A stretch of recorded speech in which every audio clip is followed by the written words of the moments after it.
Hey there, guys. Hope you're having a good Saturday today. This is B-Night here, and today with the live stream, we're going to be talking about Robin the Boy Wonder, as it has been 85 years since the character has come to the comics. And joining me today is fellow YouTuber BlueKnightBeyond. Yeah, It's going to add you to the scene right here. yeah. Great to have you back on board, Blue Knight. I am so hyped. I didn't think I was gonna be super know about this topic about Robin, but apparently I do.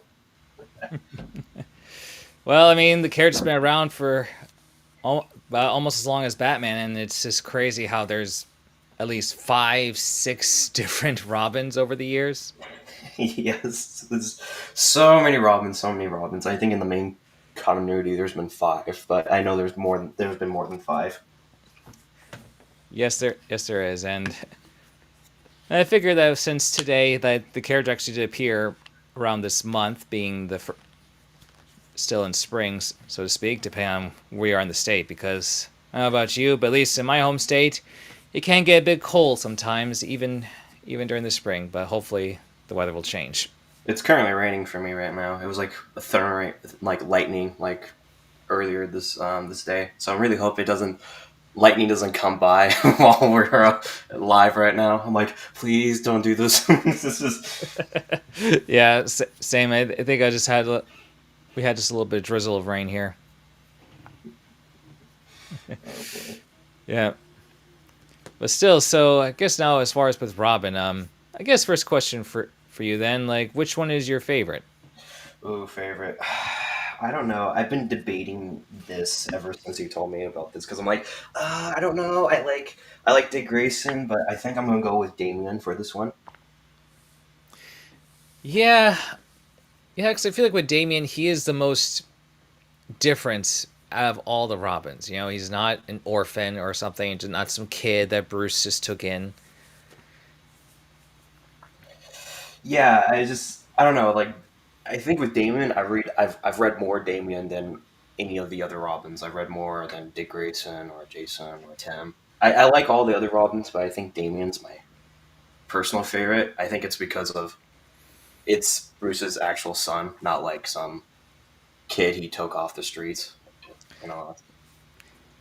Yeah, it's interesting. Although, given with his backstory, it is a bit messed up, especially with how Damien was even born. Yeah, I Grant Morrison. Why? Because apparently he just he misremembered what happened because he was doing I can't remember which book. I think it was I'm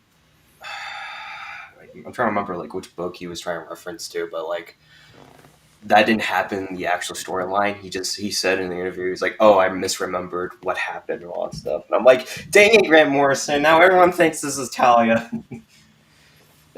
Yeah, I know. It's just because it's just a bit messed up, the fact that Talia basically drugged Bruce Wayne so that way they could conceive Damien together. Yes, but I'm like, that's not how it happened. I know what happened.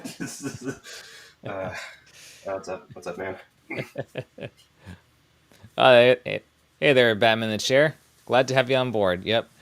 I mean, because they did adapt that in Son of Batman, which I would say that's pretty up there in one of my favorite Batman animated films. Just because you think for with Batman having a kid, you figure that'd be like where he would settle down, get married, all that jazz. But that would defeat the purpose of Batman, of the whole lone crusader, Yeah. despite the numerous sidekicks.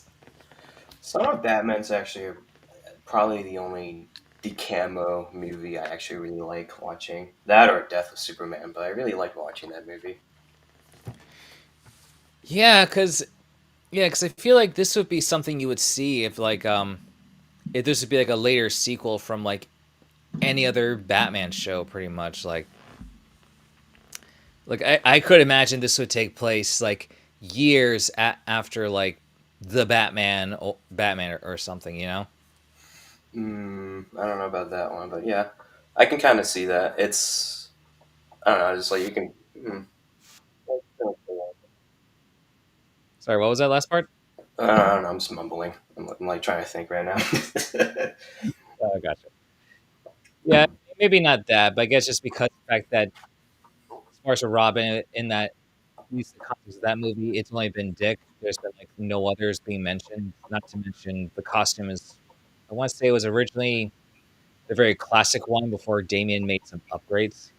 Yeah, I think because he sports like a hoodie and all that stuff, and like Yeah. all that stuff. I'm trying to remember like was there any other Robin? I think it was just Dick Grayson and just Damian, and that was really it. Yeah, that was pretty much it for like those new 52 movies. They never bothered bringing Jason or Tim. Just, and I feel like that's the thing what they're doing me right now. It's if it's not going to be Dick Grayson, then it's either him or Damien. Yeah, that was I don't know. I'm just like really, where's Tim? Where's like Jason? You know, where's the other boys? Or you know, kind of weird. Yeah, because I would say like I do like Dick Grayson because he's like the first, and you see more of him because I say just as almost as there been every anime version of Batman, there's pretty much an animated version of Dick Grayson in one way or another. Yeah, I don't know. I think Dick Grayson. I think he's grown on me. I don't think I really. I think I loved him. I think I always kind of liked him, but there was nothing really, I guess, interesting about him. Like there was no personal drama or anything. It was just bright kid. I guess like there was some like struggles he had, like especially with Batman and BTAS, where they kind of just butt heads every so often. Yeah, I mean that's what happens when the sidekicks grow up and they want to stuck on their own. I mean that's one thing I guess I like about with Dick Grayson, the fact that he's the first sidekick in comics to adapt a new identity. At least I believe so. I'm not sure if anyone else came up with a new identity that was a former sidekick. Be sure to comment below. I'm not. I'm not entirely sure because it's like Robin is like when you think of sidekick, you think of Robin. Like 9 out of 10, it should be Robin when you think of like when you say the word sidekick. Yeah, of So course. I don't know, maybe Winter Soldier, but I think he was created like later on. Oh yeah, because for Bucky, yeah, I want to say I have to check on the year, but I want to say like he was created around the same time. Winter Soldier, first creation. Yeah, we'll say for Winter Soldier, that's basically if you mix in Dick and Jason together. 1991. That can't be right. Hmm. Let me see. I guess he appeared in 2005. Let me see if it is like Bucky Barnes. Robin sucks. Boo. Wait, who? Of course you say that, Serum Lake. You troll. I mean, heck, I mean, Nightwing is a pretty cool costume design. Yeah. Which one? Like the black one, or like his classic blue, yellow, like kind of with the neck collar? Like which Nightwing costume? Because there've been like so many of them. Um, I think I rather more like like the TMBA, like where it's just a black and blue. I guess that's more my preferred. The freaking savages right here. Jeez. Uh, good commentary. I mean, though I would say Two Face does not suck. I mean, definitely one of the more high profile villains, even though he hasn't had that many episodes in BTS. Well, solely focused episodes. I'm trying to think of like DCAU Robins because I don't. I'm gonna be honest here. I don't really like DCU Robin all that much. I don't like really how they handled Tim or Dick. I don't think, especially Dick. I don't like how they handled him in that show. I got just John by. Gotcha. Well, thank you for stopping by, Serum Lake. Yeah, thank you. I mean, I kind of liked. I mean, I don't know. I guess because I liked Robin's Reckoning for I mean, I do appreciate that it was well animated. The first, Ooh, yeah, the part one. I love that scene where just like Batman's like standing behind a thug and he's just all silhouette, and he's just like breaks his knuckles. yep, that was one of my favorite scenes, and I don't know, I like the interaction between like with Bruce and Dick, and say like whether it's the DCU or the Batman, I feel like just in general with Dick Grayson, it's just the fact that Bruce. I feel like Bruce just always blames himself. The fact that he did this so he wanted to make sure that no one would suffer the same way he did, but yet this happened because I recently rewatched Batman Forever, and there was a scene like where when Bruce was thinking back to his parents' murders, saying like I killed them, and then like where he blames himself for his parents, but his own as well as Robin's, just because Two Face wanted Batman, he was trying to basically out himself, and if he did, then maybe things would have been different. And I don't know, I guess I like the fact that for Batman, he's trying so hard to make sure that Dick doesn't end up like him. Yeah, the Exactly. Young Justice scene with Wonder Woman's like, so what? So you can turn out you? And he's like, no. Yeah. Well, at least not in terms of costume, although in Young Justice, he basically does become like Batman in terms of utilizing tactics and such, just trying to balance out between not being so grim, grim Yeah, and stoic about it. yeah. It doesn't tell the whole team. It's like, oh, he's not dead. It was all part of the plan. Let's see, Angel Death. Yeah. Okay, so As far as Robin, Dick Grayson as Nightwing is my favorite comic book character of all time. But as Robin, Tim Drake is my definite status quo Robin. yeah, yeah, because I do wish there was more focus on Tim Drake in media, because I mean we do have the DCU version, but they did a little bit of a mixture of adding Jason Todd's origin, some of his personality with Tim's, because I guess like that for Tim, at least he didn't start out being just an orphan. He was just some kid that just happened to be at the circus and saw the Flying Graysons before they died, and saw Robin do a similar move. Yeah, it's weird because it's like a mixture of Jason and then like I want to say it's like Tim because it's like he's not really smart. I guess you could say he's smart.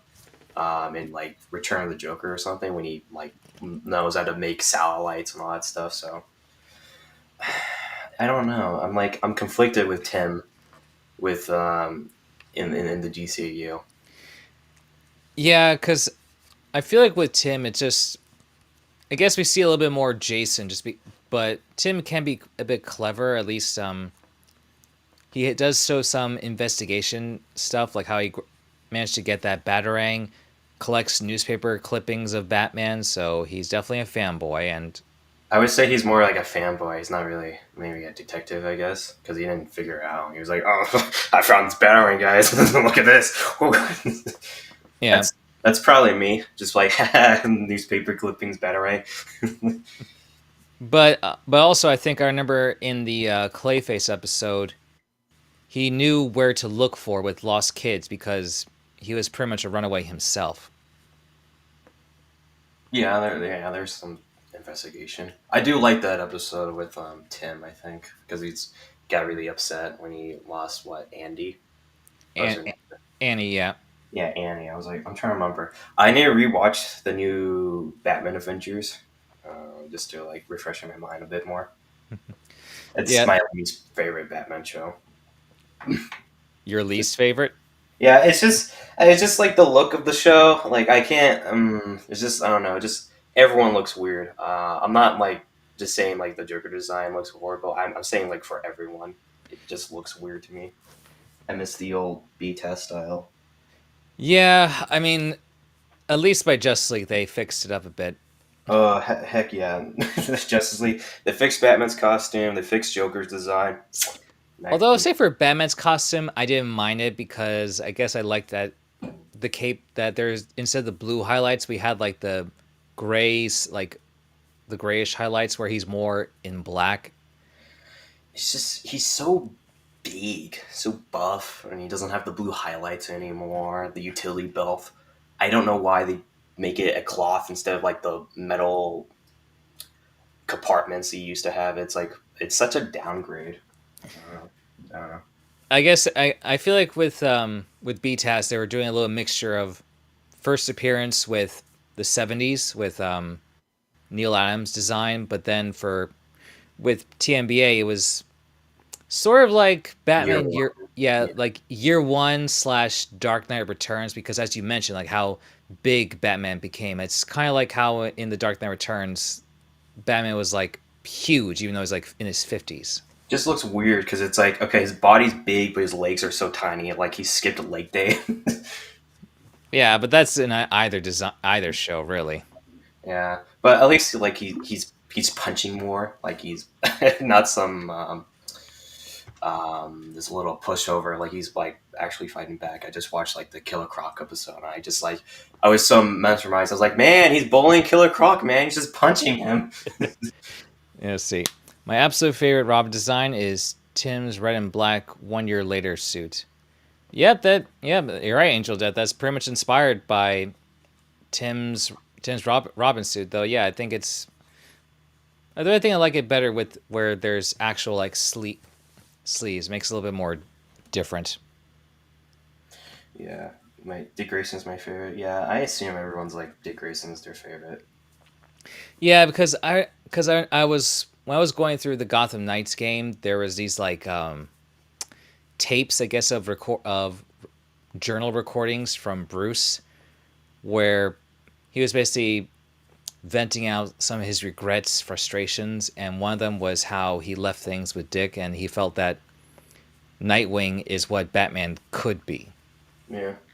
And I kind of like that because I feel like on the surface he doesn't want anyone to really take his place because Batman is his identity, but it's more the fact that he doesn't want anyone to lead his life. And I say that's with any version, whether it's DCU, Young Justice, you know. I always forget about Gotham Knights. Like, did you know that Dick Grayson's running Wayne Enterprises? Like, he's the CEO. Yeah, I mean, I wasn't sure about fully with that, but it makes sense because he seems to be handling all the charity work and fundraising. Through a freaking email. That's how you only know, guys. Those email. Oh yeah, because you would see all these email conversations where you see like Dick talking with Clark, a few people from Bloodhaven, Jason between like with I want to say at least I know with Red Arrow or at least Starfire, then Tim between Connor, Bart, and Barbara. I would say with the Birds of Prey, and I want I to say mean, yeah. I mean, that's cool. They're doing email, like they're referencing stuff, but like, I don't know if that's how you should have your, how you should build your open world or make it feel alive. Because it's like I have to read through this in order to find out. Come on, I like to say something in the game or something. I don't know. yeah, because it would be interesting to see like that world of Gotham Knights. Like, what was it like before Batman's death? Yeah. I just relate to him and I like his character. It helps me a lot when I feel bad or anything. Okay. Hmm. By far, my favorite adaptation, Dick Grayson as Robin and Nightwing is Young Justice. I know a lot of people love Teen Titans Robin, but to me, he felt too much like Tim Drake in the show. Well, I don't know about that. I felt like he was felt too much Batman in Teen Titans. I'm not sure about Tim Drake. Yeah, I mean, I'll admit, Teen Titans, Robin wasn't my favorite character when I first watched it because I guess I felt like he was just so uptight and I don't know. I feel like with whenever some of the characters have like a personal growth thing, I feel like after the next episode or two, they're like back to normal as if like nothing ever happened much. Yeah.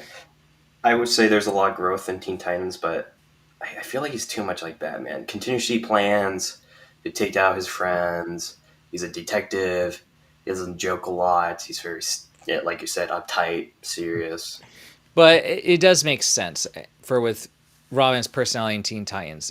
But I guess I'm at for with the personality growth. I mean, there is some, but I guess I feel like for Raven, I felt like, if she'd be more positive and upbeat, especially after season 4 with beating up Trigon, but I guess not as much. Yeah, I thought he was a lot like Jason, a little bit, maybe like his anger moment. He definitely got anger. Yeah, because keep in mind, like with Teen Titans, this is a Robin that's already been working with Batman, and I would say in this version, he's probably tired of always following his orders.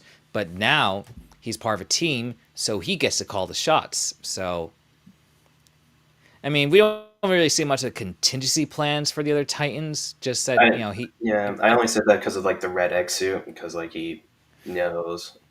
true, like he knows his weaknesses, but he would, but like it's not like he's true. I guess that's a good point. Yeah, but I do agree with. Let's see. Also, I just don't like when they give Dick the bow staff because that is Tim Drake's weapon. That includes the Batman. Then you probably don't like TMNT versus Batman. Well, that Robin's Damian Wayne, but Yeah, I know, but like he also had the bow staff in that movie. I'm trying to think like what other adaptations that have Robin with a bow staff that mm, wasn't him. yeah. I mean, granted though, sometimes like with some shows, like they can't bring in lots of other Robins, so that's why I feel like with the Batman Teen Titans, Dick Grayson's kind of bit gets like I think they add a little bit something over all Robin, especially like with Tim Drake's weaponry, because at least by the Batman in the future episode, we don't see any other characters, just Dick and Barbara as Oracle and Nightwing. So either they skipped Jason Todd or maybe vaguely mentioned something happened, or just no other Robins.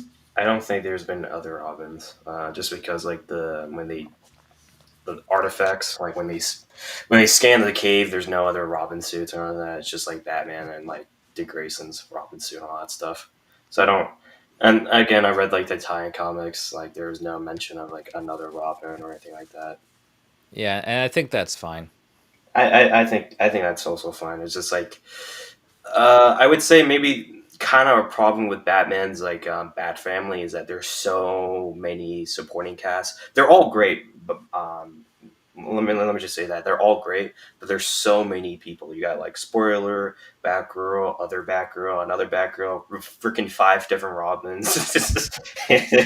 Yeah, that's one thing I'll say about with Tim Drake. If you go by with the comics version in general, I mean, he's great at being a detective, a bit more serious compared to some other Robins, but to a point. But to me, I guess he feels like a nerdier, more tech savvy Dick Grayson to me. Like in Young Justice. Well, Young Justice, I think even like with the Arkham version, like just Yeah, no, I didn't think about that. Yeah, he is more techie, Dick Grayson, because he's just like always hacking with his gauntlet or something. yeah. But yeah, I say for with Dick Grayson, like his best adaptation is probably Young Justice because I liked how like he knows how to hack. I mean, granted, like it's more what Tim Drake would do, but it's being superheroes starting out in 2010, so like you're definitely gonna know some things. Yeah, I remember Duke Thomas. I remember him. I just didn't mention him. I was wondering if anyone would catch me. Oh yeah, that's true. But I mean, he never really like wore a Robin suit exactly, right? He just has his own identity. Yeah, I'm trying to think. Wait, was I thinking of another character? I was thinking of Single. Oh, dang. He probably was Robin at one point. I'm not gonna lie, because there's just so many comics out there I read. Because Joker's become Robin. I believe Duke has become Robin. I believe Batgirl became Robin in that like one issue where like Batman goes to Apocalypse and like all the Bat family are wearing this Robin inspired armor. Huh. That was when he was trying to save Damien or something, right? Yeah, and like they're just like, oh hey, we're back up. We're wearing like a like sort of a Robin costume and all that stuff. And yeah, and like even yeah, and then Joker became Robin. That one was kind of goofy. That was a little funny.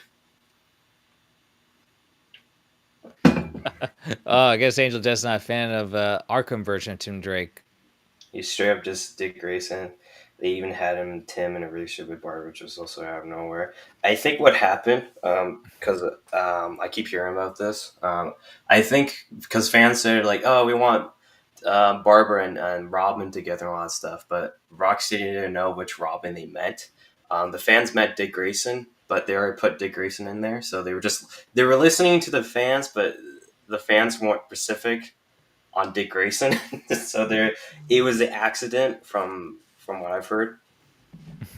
They were trying to appeal to the fans, but then they were like, it was oh, sorry, we met this one. Yeah, but that's true. Dick was in our Arkham Knight, but I guess that like They said Robin, they didn't say Nightwing, so they just Rocksteady was just like, okay, I guess it was by Arkham Knight when Rocksteady started to, you know, fall flat on their development with games. I think they were just like busy with like doing other stuff. Like they were working on the Batmobile, they were working on like pitching ideas, what to do with the next one, and then also making it. I mean, Arkham Knight is a really big game. There's so much stuff that goes into it.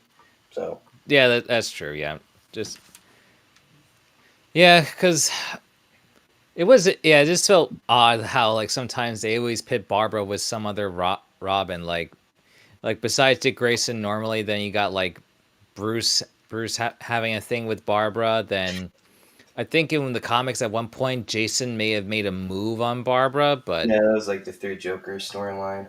yeah. And then with Tim in the Arkhamverse, I was like, sheesh, they're just putting Barbara with everyone, the Bat family. Yeah, yeah. You remind me of the Valentine's video we did, and I like, read a comment, and like one comment said, like, I like how everyone would just did not like the Barbara and Bruce relationship. I like how no one was defending that. I was laughing. Oh yeah, that one I did not. I'm glad I didn't choose that one because I know how I would go about No that. one chose that one. I'm just laughing at that. Like, yeah. I mean, it's weird how when Bruce seen the pictures and Talia says like, "I know you loved her, but you didn't keep a picture of me." I was like, My "Are you son sure about that?" Yeah, my section of just like ew, or just like Barbara and Bruce or something. It's just like black and white. It's just like multiple. Oh my gosh, yeah, that was funny. But yeah, like Barbara's dated, I think what Tim, Jason, Dick, and then Bruce. yeah,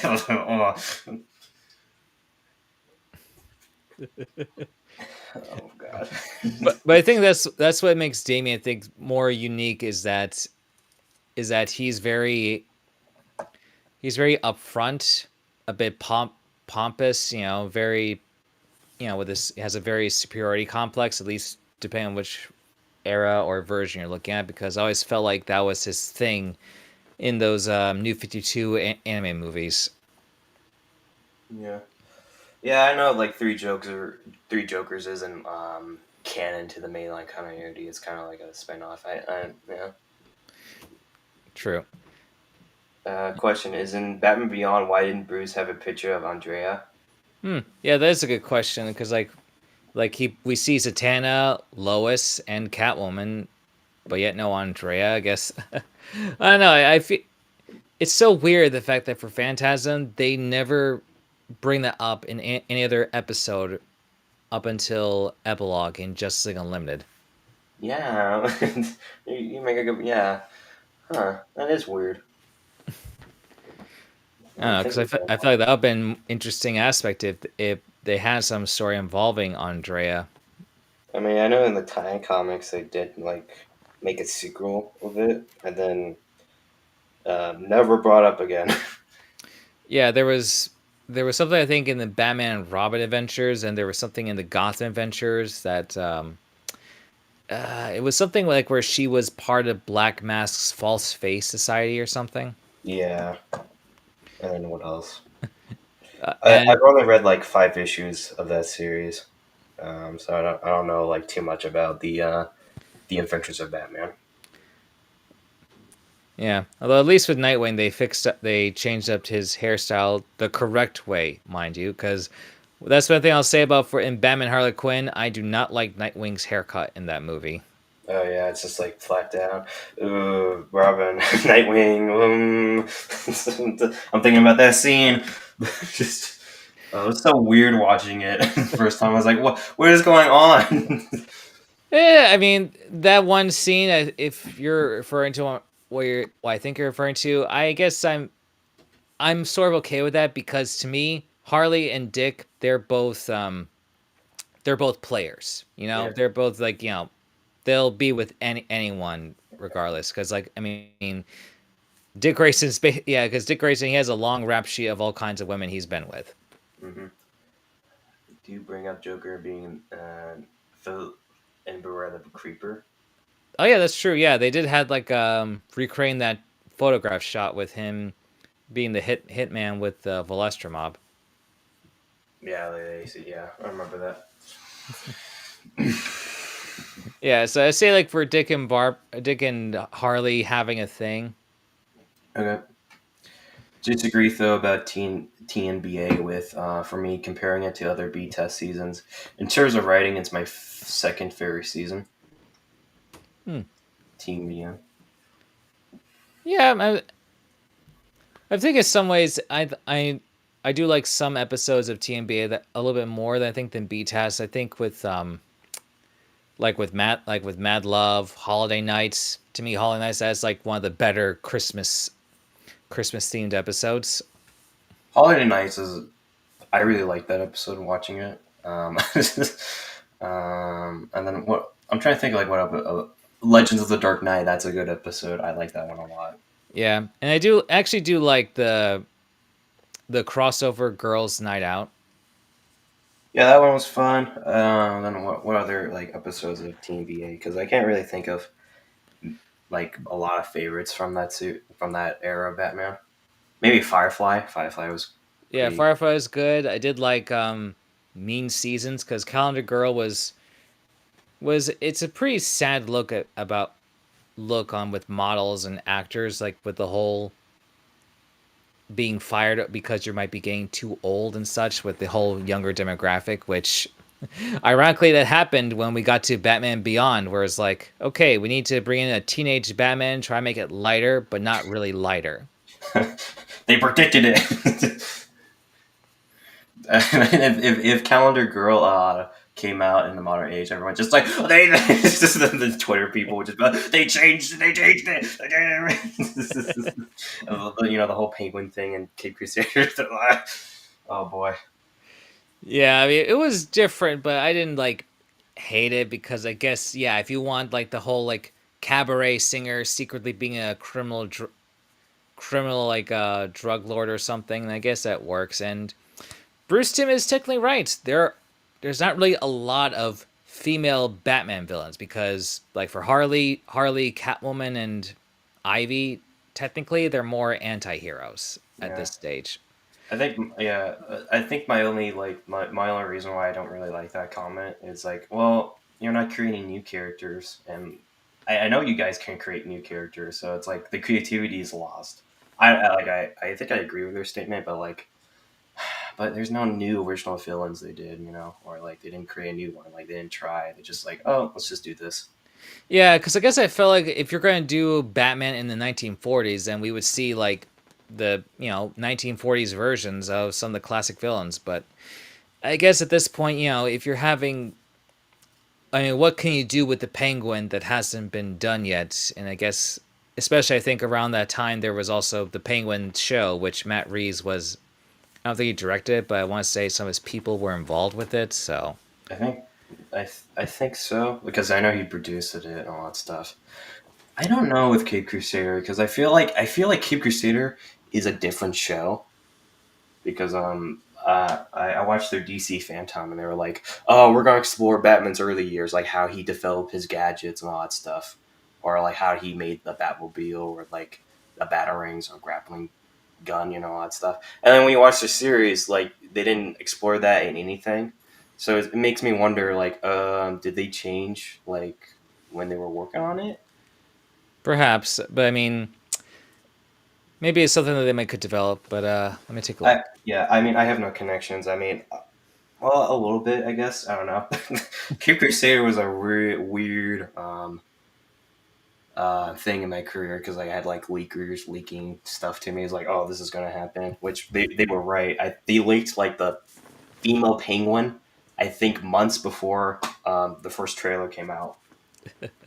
Yeah, I remember seeing something about that.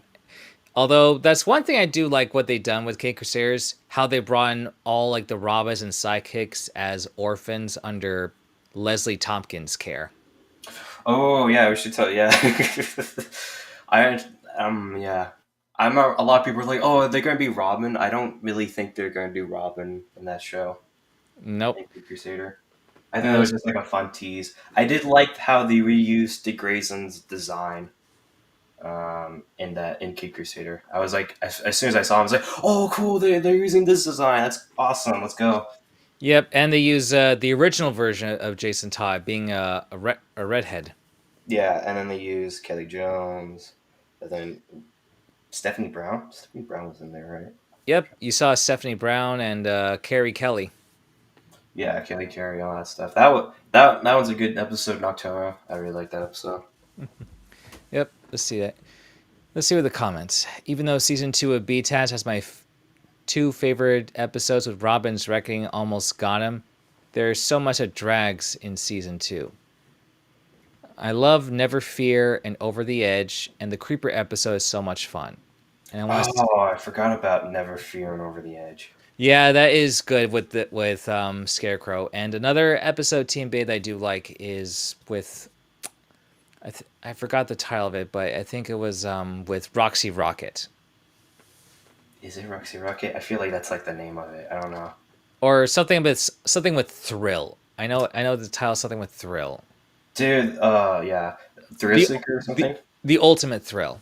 The Ultimate Thrill, that's what it was. Yeah, Oh, because it's going to be Roxy Rocket and Kid Crusader. She would fit perfectly. yeah, Roxy Rocket would work. You know, a former stunt person just looking for thrill seeking, that'll work. Let's see. I want to see Lei Shiva in more things. And let's see. True, yeah, Lei Shiva would be an interesting character for her to explore more. I loved in TMBA they made Penguin in charge of the Iceberg Lounge, considering how it was recently introduced in the comics. Much better use of it than in B-Test, where they didn't like writing him. Right, yeah, because during with B-Test, they were stuck with basically basing Penguin's appearance off of Danny DeVito's look in the movie. Yeah. Yeah. I really liked Over the Edge. Now I'm thinking about it. Batman's costumes kind of like the colors change, so like it's much more of a lighter gray, all that stuff. Yeah, it's just I think I like the lighter gray instead of the blue highlights sometimes, but let's say I don't hate the B test look either. It's just the blue works, of course. That's why they brought it back for Justice League. Come on, I love the blue. Come on, bring back the blue. I mean, heck, they kept it that way for pretty much every other Batman media between the Batman, Brave and the Bold. Though I guess I guess Young Justice they didn't kept that. I mean, they didn't really add much to the highlights, but Yeah, and then oh well. oh, also love Demon Within with Etrigan and Clarion. Yeah, that was a good one with bringing Etrigan and Clarion. Because that was that episode ended pretty much like in a very anime kind of fight with those like beam struggle and everything. Yeah, I do like some of the. I'm trying. I like that episode. I think that is a good episode. I like the some scenes where like I'm trying to remember. Like I like the scenes where like Batman's like multiplying and it's just like you're scattered around. You're like, which one's the real one? Yeah, yeah. Because for TMBA, it's a pretty good. They did a good job, I think, to explore more of the silliness of the comic book era, as well as to bring in other characters, so it's not just always on Batman. Yeah, there would be like some episodes where like it would be like other characters and all that stuff. Like they focus on Batgirl or like Robin. Yep. And that's one other good thing I liked about Legends of the Dark Knight is that we got to see Carrie Kelly sort of as a character in that episode where she she's with those kids, telling them of like what she imagined Batman would be like. Yeah, I do like the quote from the episode. It's from Batman Animated, where like they talked about the episode, the Batman quote. I don't have it on me. I remember I saved it. Let me see if I can go find it because I really like that quote he gave for Batman. Hmm. Hmm. Let's see. So regarding Dick's love life, do you fall on the Dick and Barbara road or Dick and Corey road? Hmm. Surprised that you didn't mention Starfire, or Corey is Starfire. Yep, yep. Her name is like Coriander. Oh, okay. I was like, who's Corey? I don't know who Corey is. Yeah, it's just because in Teen Titans they didn't go with giving everyone's like real names, like like no Victor Stone or well, except for Beast Boy by season 5, but they, I guess like they mentioned that for Starfire's name translated means Starfire, so I like Barbara and Dick. That's always been my preferred relationship. yeah, I guess so too, but I don't know. I guess because of the whole with the Teen Titans subs between the animated show, the movies, and even with the live action Titans. I don't know. I guess I kind of like that relationship because they're. I mean, granted, with between Barbara and Corey, they're both partners in a team, but I feel like it's not quite as personal with Starfire because the fact that they're not working under someone else. I guess it really depends on the adaptation, but I always prefer Barbara and Dick all the way through. I think that's just something I kind of just grew up with. Like I never really liked Starfire and Nightwing. It didn't really make sense in my head. Hmm. True, I guess, but that's one thing I liked about Young Justice, how we get to see like Dick and Barbara becoming a couple. Just That was nice. although I wouldn't mind if they did something with Dick and Zatanna, but it. I mean, Dick's a player. that no, I'm not gonna make that joke. Yeah, I forgot like Satana and Dick Grayson was an item in Young Justice. I completely forgot about that. But yeah, but I think it was mostly in season 1, and that was just pretty much like flirting with each other. Yeah, and they did kiss, and then like that went nowhere after season 2. Yep, the whole 5-year skip. I kind of like that and don't. Yeah, yeah, I think I have to agree with you right there. Because it's like, what happened? What's going on? Yeah, because personally, I think they should have made a season that would just pick up some pieces where like showcase like what happens like in certain parts of it, maybe not a whole year, but at least like what happened between that 5-year skip. I mean, I like season 2. I really do like season 2 a lot. First 2 seasons are great. I don't know, season 3, I don't know why I watched. Season 4 got better. Yeah, let's see. Let me look at the comments. Surprisingly, I think the best adaptation of Tim Drake is his small appearance in the Death in the Family multiple choices movie. Yeah, I don't know. I guess you have a point. You have a point there, Angel of Death, because I do like that when you make the choices of Jason becoming a more murderous Red Robin, Tim's there trying to stop him from killing Two-Face and all those criminals, trying to remind him of Bruce's last words. Yeah, and just that's freaking Phineas just killing people as Red Hood. I'm sorry. My sister told me like because I was watching Under the Red Hood. I was like, oh wow, like it's like we got to Jason and stuff, and she's like, Phineas's voice actor from Phineas and Ferb is Jason, and he's playing Robin. I was like, what? Yep. So every time I just like I watch that movie, I do that like in my head. I'm like, so Ferb, what are we gonna do today? Just starts murdering people.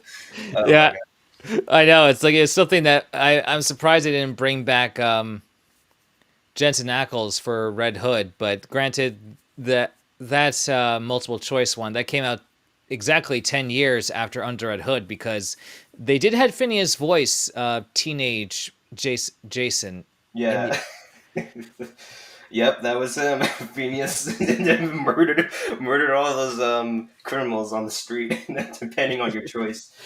yeah. I guess because it's 10 years later, they felt like he can sound like a grown man now. So Yeah, just like, mm, plus in that this is multiple choice movie, it didn't seem like much time passed because in the original storyline, 5 years passed after Jason's death, but it looks like in these multiple choices, yeah, doesn't it's like seem like what, like yeah, a it does week or so, or a yeah, month. just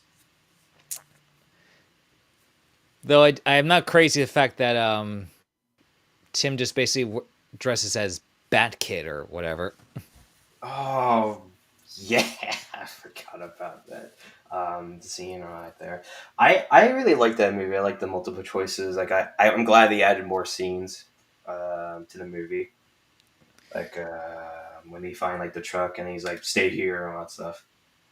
I really like that movie.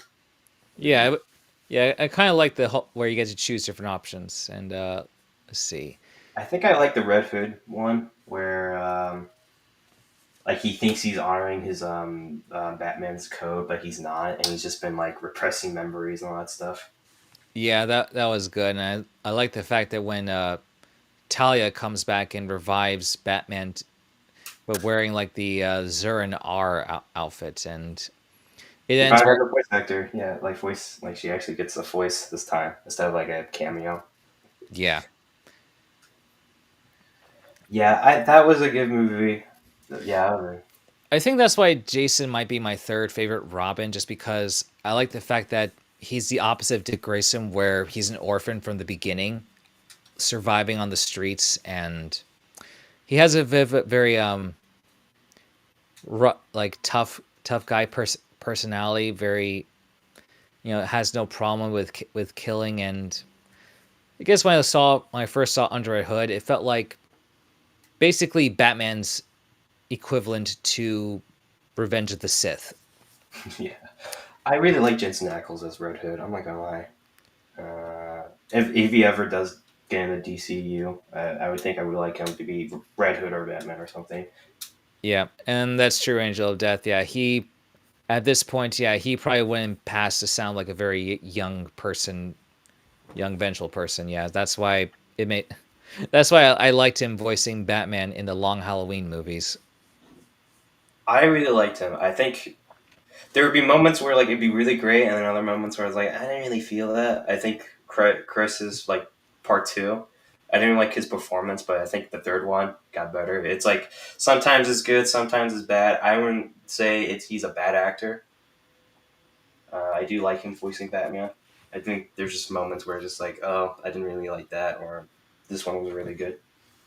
Yeah, and yep, that's true. Originally, Jason was a carbon copy of Dick. Yeah, because I think yeah, before the post Christ thing, he was just like another circus performer or something, just But having blonde, yeah, I'm pretty sure he was blonde, right? a blonde or ginger. Yeah, because I do like that they add that aspect in Kate Crusader and the Gotham by Gaslight anime movie, where you see the three Robins basically working under a crime boss. They especially fleshed Dick and Barbara in the Young Justice tie-in comics, showing that they were dating on and off for years before finally starting a relationship. Oh, interesting. Oh yeah, I did see some panels about that where like they would meet in secret during that comic. I think it was like months before the start of season 2 when she was still Batgirl.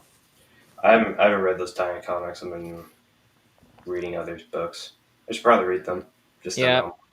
yeah, helps fill in a little bit of the gap. I guess you could say those tie-in comics. It was how Blue Beetle, I guess, joins the team pretty much. Yeah. But yeah, No, but I did like Death in the Family with Robin and the multiple choices and all that stuff.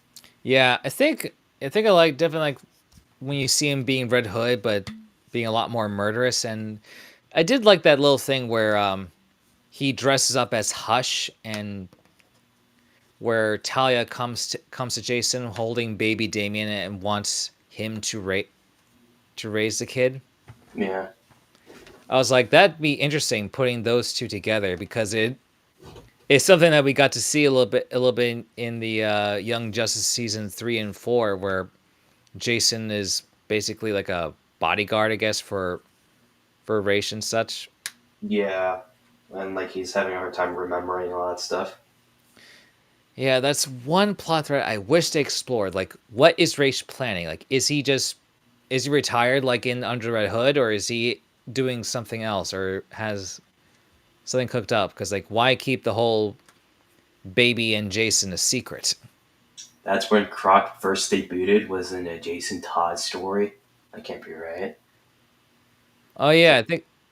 Well, you could check Serum Blake's video on that because I know that he yeah, that's what usually I'm like. does like.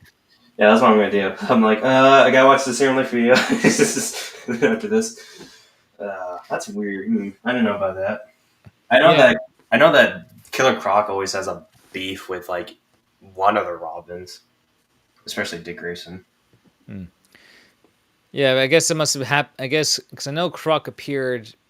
I think first appeared like during the '80s, at least '80s, '70s. Though I guess it was pre-crisis. Yeah, like the only thing I can think of Croc, like his first appearance that I've read was like in Nightfall or something, where like Bane breaks his arm or something. Ugh. Yeah, that was disgusting. Yeah. Though I guess as far as with anime Robins, but what about for live action Robins? Live action Robins. Oh boy. You can already tell in my voice that I don't really like any of them. Uh, I mean, there's not much options. You got basically Burt Ward. Let's see, Chris O'Donnell and Brenton. I can't pronounce his last name correctly, but from the Titans show. I might as well just go with Burt Ward because I don't like Teen Titans live action Robin. I want to see F Batman. just why? Just, Hmm. I see. This okay. Oh, surprisingly, Storm Lake didn't talk about Croc's comic book origin a lot. Huh. Well, I figured there would have been a little bit brief, brief. disappointment, man. Maybe I'll correct it when he makes the Beware the Batman one. True. I do hope he gets to talk about Magpie, because to me, Magpie is basically like Bird version of Catwoman. Mostly just because she's voiced by Gray DeLeslie. Oh yeah, her. All that stuff. And she voices a lot of DC characters: Black Canary, Catwoman, freaking. I know she voices more, but I can't. Oh, Magpie. We were literally just talking about her. I'll probably think of more later. Yeah. Yeah, Uh, because I think for me, live action, I do kind of like the Titans Robin, because I guess it's an interesting story, I think, with how he becomes Nightwing, so to speak. Although his personality, it's very not exactly what you expect for Robin, but I guess it kind of makes sense for someone who has been raised to basically beat up criminals and stuff. So I feel like mentally you wouldn't be fully sound. yeah, Titans have never really interested me. Mainly because like the clips I've seen online and how they handled Batman. That was weird. Yeah, that was a bit odd, like how we only just see him as Bruce, just as Bruce, and how he's a bit older. I mean, granted, yeah, Dick's like basically it's like 30s, so Bruce would be considerably a bit old. And oddly enough, through the Titan show, we got to see Dick, Jason, and Tim Drake. I Yeah, feel that like, was yeah. I mean, they definitely rushed the whole Red Hood thing very quickly with even because I mean the costume designs for some of the characters was pretty spot on, but I felt like there was a lot of a rush to it, and I felt like there's no way Scarecrow's plan would have worked fully if Batman stayed. But I am just hoping. I pray that James Gunn knows what he's doing with Brave and the Bold and that dynamic duo. Should we talk about that? that's true. Yeah, that's because that's where you see Dick and Jason Todd working together. So that means so that'll be something. Hopefully, it's something kind of like the Gotham Knights game, because some of the interactions between those two, it's pretty good. I don't know. I'm really curious about dynamic duo and so many things. One is the animation, like the animation style. I don't know if you've seen like their test things, like the animation. Let me look what animation studio was because I just looked at this last night because I wanted to talk about it. I've seen. I think I heard about it, but I don't think I've seen it yet. Yeah, Sway Box Studios. It's like it's mixed with like puppetry, mixed with CGI, mixed with live action. Hmm. So like they have a doll or something with like it's like a puppetry and like it has face and expression and all that stuff. I could probably like pull up what I'm talking about. Good. Gotcha. Let's Share see. my screen. Let me look at the comments. No, Croc to be about a decade before Nightfall, and his beef with Jason was erased after Crisis since he wasn't involved with Jason's origin anymore. Ah, Gray's last name is actually pronounced Delisle. And yeah, Tim's suit, Robin's suit in Titans, it was pretty good. Yeah, I actually did like it. It was a Yeah, nice. so like this is like the animation style they're using. It's like Let's puppetry, all that stuff, and like if I go open more, okay. Let me add this and let's take a look. I can play the audio. Everyone, this is Mr. Haggerty. Mr. Haggerty, I'd like you to meet our campaign staff. Everyone, please just call me Bill. Of course, this is my brother and his campaign manager, Ben. You did talk to your brother, right? Yeah. I think this would be a good opportunity to fill you in on the campaign plan. Yeah, I know the details. It's my plan. That's why your brother brought me here to manage the campaign. Yeah, Ronnie and I talked. The people in that room can't run a campaign. Oh, is that what he said? You mean he told you what I told you? And then we just keep going. Get out of here! Satan. So that's like one of the animation studios and all that stuff. Interesting. Okay, so it's not. I was worried when you mentioned that it was like very puppet animation. Okay, so it's more like kind of like a Pixar sort of CGI animation style they're going with. I don't know. I'm really excited for like that animation style because it's like I think after like once Spider first came out, everyone's kind of recreating that style. I mean, I like that style, but there's nothing new. So I really hope like oh, this is something new and people like it. So from what I've seen, I really like the animation style. Gotcha. I think some people got to see the test footage where like the brief description was like Batmobile hits against a pillar and like presumably Dick Grayson's on a subway or something. Well, it looks like according to with Angel Death, the dynamic duo is not set in the DCU. So We don't know that it's not confirmed or anything like that because like the origin story, it's like oh two brothers, orphans, all that stuff. It's not like oh like the traditionally Dick Grayson circus and then adopts Batman later, and then Batman finds Jason later after the reels. They may change the origin story, or it's not set in the DCU. Who knows? yeah, because I mean, it could be because I know what James Gunn stated that he's wants to make Elseworld stories. I guess James Gunn said in a press event about a month ago.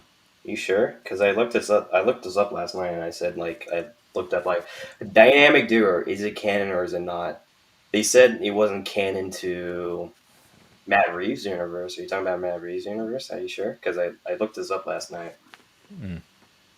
Because I knew I wanted to talk dynamic duo, all that stuff. Well, I guess hard to say, but I mean, if this was at a press event, then I guess that's probably true. But I mean, who knows? I mean, anything can change during that project. I think it's coming out in like 2028. yeah, won't be too long, just a few years. Yeah. What- And then Brave and the Bold, they're using Damian Wayne as Robin. Yep. Yeah, so that means if they're bringing Damian, that means we'll probably see Nightwing, Red Hood, and probably a few other of the Bat family. I know a lot of people were really angry about Damian Wayne being announced as Robin for Brave and the Bold. But I was like, no, this is good because now we don't have to like go through this long process of like, okay, this Robin, then that Robin, then this Robin, that Robin. We can already have Nightwing, Red Hood, and all of the other like supporting cast, you know, because it's like Batman in his later years and his later crime fighting career and all that stuff. So that I was already down with Damian Wayne. Yeah, because you could say that for Batman, he started out in his mid-20s, and around along that time, there's been other Robins. So for the Brave and Bold, this could be Batman in his mid-30s, where Damian comes into the picture. I wouldn't mind if cast Cassandra Cain as Batgirl in the DCU, just because it's new, and I like Barbara as Oracle more than her as Batgirl. I could go with either, but yes, that's one. I would like to see Cassandra Cain as Batgirl because that was actually an idea I had for a fan film idea for like I think would be in a better Birds of Prey movie than what we got, where you would get the three classic members, Barbara, Huntress, and Black Canary. Though I would have Oracle have her own field agents, Yeah. and those agents would be Stephanie Brown, Cassandra Cain, and I forgot the third one, but I think she was like Misfit or something. Mm. Yeah, I'm not sure either. I am curious. One thing about Diana Duro, if they're gonna catch cast a young actor to play Damon Wayne, like a 10-year-old or like a late teen or something. Yeah, definitely. Yep. I'm like, yeah. I'm just really curious. I'm like, ooh, what's gonna happen with Damian, or if they're even gonna use Bruce Wayne as Batman, because the cover I keep seeing is from Batman or Robin by Grant Morrison. I actually read I think 12 issues of that series. It was actually pretty good. And that was just before the New 52, right? Yeah, I think it was before the New 52, if I remember correctly. I think Batman that series, it was before New 52 happened, but it kept on continuing after because after New 52 came out, we rewatched that book. It was just like Bruce Wayne and Damian Wayne as Batman. Yeah. Although I wouldn't mind if we see like Dick Grayson being Batman at least temporarily, or something with Damian Wayne. It's a pretty good dynamic, I would say. Yeah, it is a good dynamic because one of the things that was really fresh and new was because Batman's always the more quiet and Robin's more of the energetic spirit. He's always bringing the good vibes.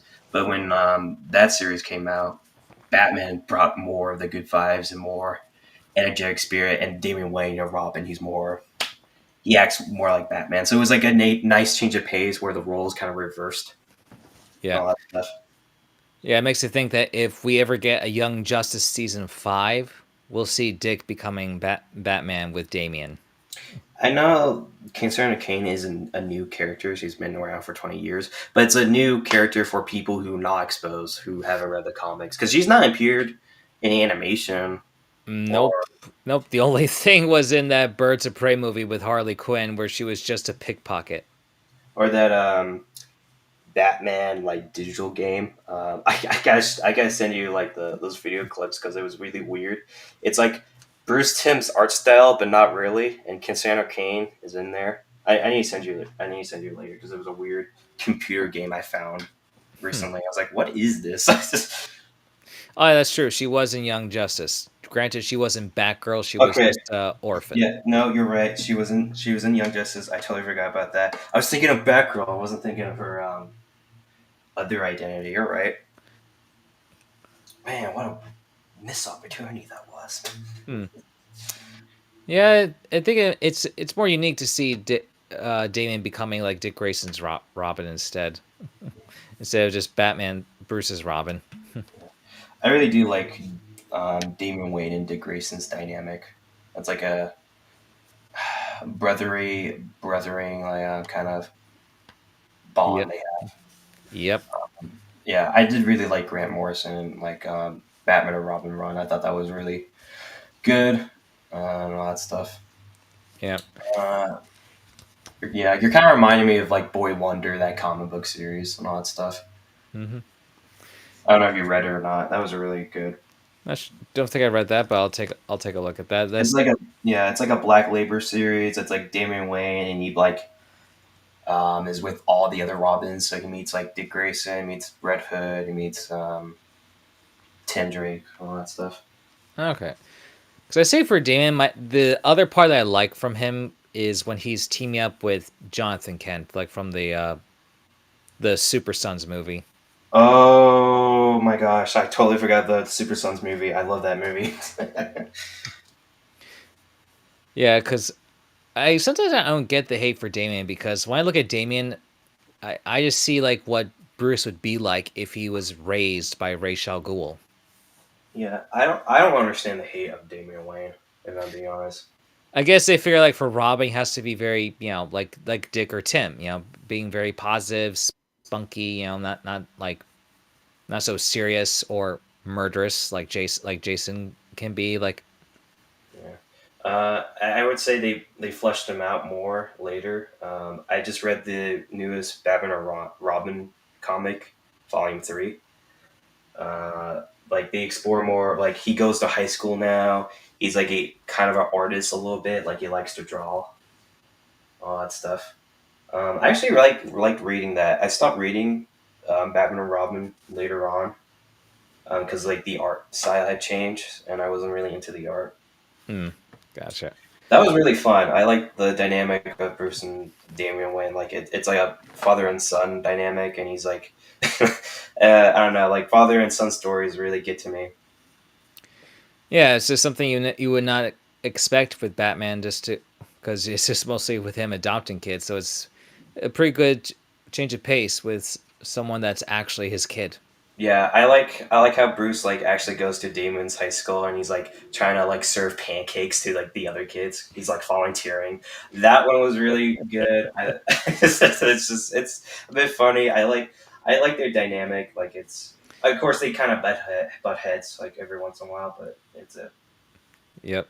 I don't know if anyone needs to read that, go read it. It's great. I loved it.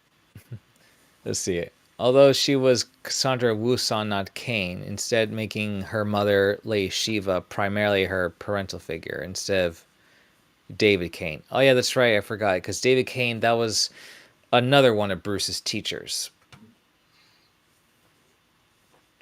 Yeah.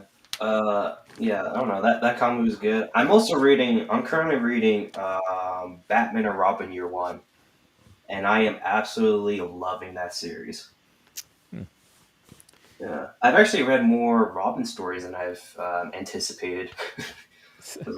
Like I said before, I was like, I wasn't sure. Like, oh, like, do I know about Robin? And then like I went back and I was like, oh wait, no, yes, I have. I've read more stories. I mean, Yeah. Robin's a puppet character. I mean, they still bring him around after all this time, so they're doing so it's made an impact. Yeah, no, this book is like really good. I like reading Batman and Robin Year One. It's my favorite comic book in the modern age as of right now. Which, Yeah. So I think there's one last Robin for us to discuss. Oh, yeah, let's see. I really like the art. It's like this kind of has this noir style charm to it. Let's see. 1 second. Oh. So that's the cover on stuff. I like reading this. This is a good book. I like. Oh, can you scroll up? Let's see. Maybe I just do the. I'm trying to like look for more images.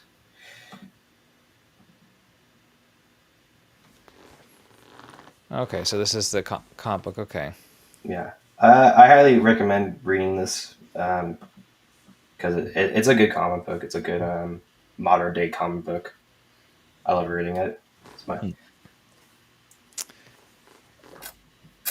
I'll definitely take a look at that one. But I say before we wrap up, I think there's just one more Robin to look over. Carrie Kelly. Carrie Kelly. She's appeared in a lot of animations, hasn't she? Which is surprisingly. Yep. Yep. Between DCU for that one episode and let's see, the movie adaptation and Kate Crusaders. Yeah, a few times, and I think also in that Gotham Knights live action show. Boy, don't get me started on that one. I didn't even watch it, so like I watched one episode for that video, and I regret it. I think personally that show should have had Damian Wayne, not just create some other other original character to be Bruce's ward or something, you know? They made a new kid. They made a new character. Why, I don't know. And then they made Constance Kane as Robin, but not really Robin. She doesn't wear a Robin suit. And then just freaking just. Oh my gosh! I don't know why I watched that. I only watched it because of the because I realized DC's been killing Batman, and then Batman died in that show. I was like, I have to watch it because I need to know like what happens. But I know when I saw the trailer, I was not impressed. Let's see. Look at the comments. With Damien's conception, it's really infuriating people who don't read comics, only see random panels on Twitter, think Talia drugged Batman. Grant Morrison admitted that was a continuity error. Yep. Yeah, that's what I said earlier. I went on a whole rampage of Grant Morrison. That's not Yeah. I mean, I wouldn't call Son. I mean, I get what you're saying, Angel of Death, but I wouldn't call Son of Batman terrible. It wasn't bad. Like, yeah, we just discussed this earlier. I actually liked that film. Yeah. I think the later films they ruined Talia. Like, she was this loving mother, and then like the sequel, she's like this murdering psychopath. Yeah. Well, you could blame the Lazarus Pit on that one for her, I would say. Yeah, that was just. That was it was just weird. It was like That's why I'm glad that when we got to Hush, they brought in like more familiar characters. I don't want to say Hush was even a good movie either. I don't know, just Hush.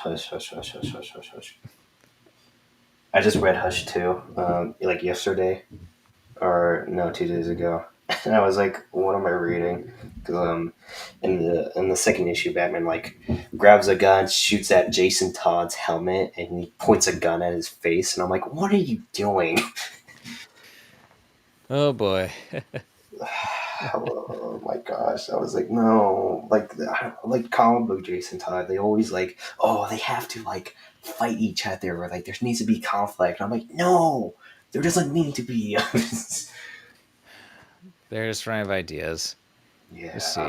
I call most DCAMU movies forgettable, other than Flashpoint, Just League Dark, and Constantine City of Demons. I liked, like the only movies I liked was like Son of Batman and Death of Superman. Death of Superman. I don't know. I thought it was a good movie. Yeah, I did too, because for one, it was definitely a good response for DC to fix after Dawn of Justice, in my opinion. Mm-hmm.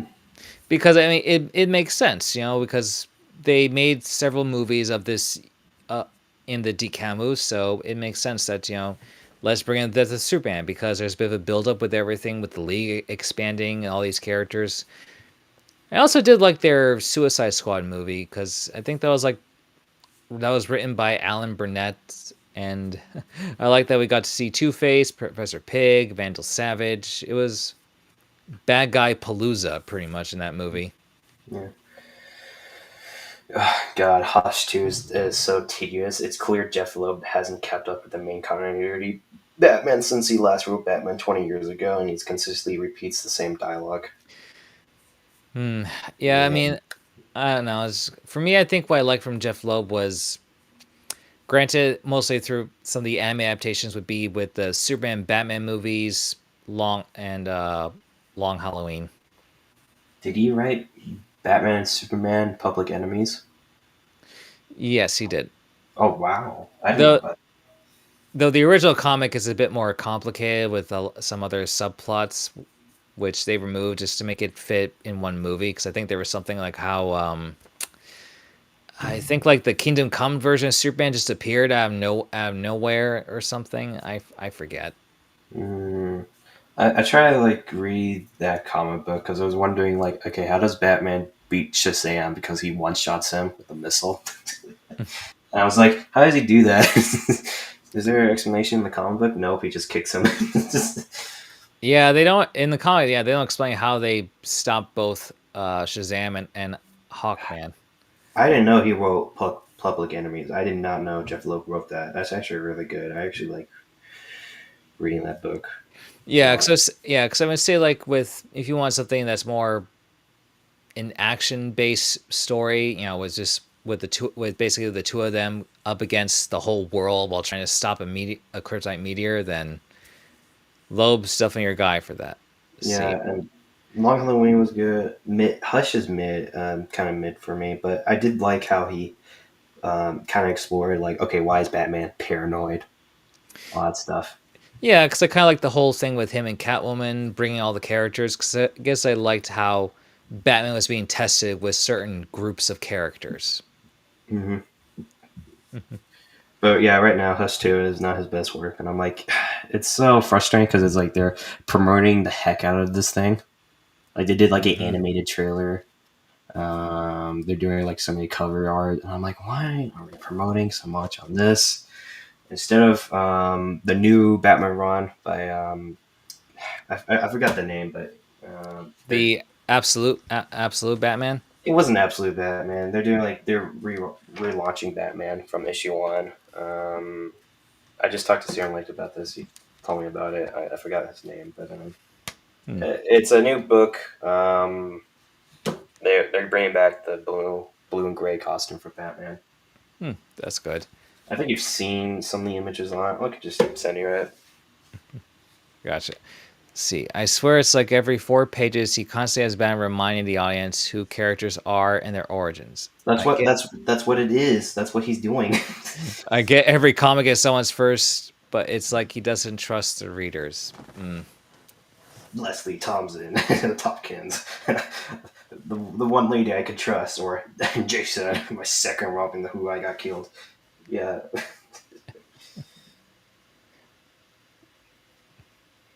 Oh well, what can you do?